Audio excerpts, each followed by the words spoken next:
काही मिळवताना काही हरवत, काही हरवल्यावरच काही मिळत.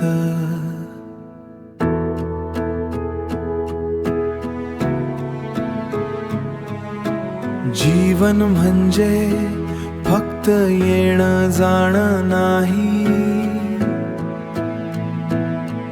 तर संघर्षातून स्वतःला पुन्हा उभं करणं असतं.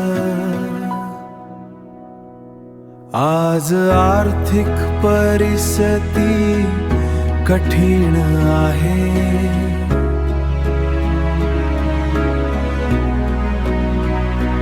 मन थकलंय, स्वप्न थांबल्यासारखी वाटत आहेत.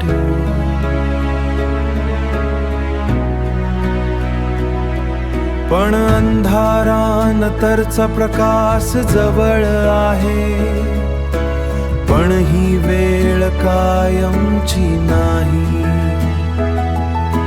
कारण मेहनत करणाऱ्याची कहाणी एक दिवस नक्की बदलते. एक दिवस नक्की बदलते, एक दिवस नक्की बदलते, एक दिवस नक्की बदलते, एक दिवस नक्की बदलते. आयुष्य म्हणजे सुख दुःखाची लाट आहे, कधी हरवण कधी जिंकणं हीच त्याची वाट आहे. आज मी तुटलो असेन पण संपलो नाही, कारण माझी कहाणी अजून बाकी आहे. कारण माझी कहाणी अजून बाकी आहे, कारण माझी कहाणी अजून बाकी आहे. माझी कहाणी अजून बाकी आहे.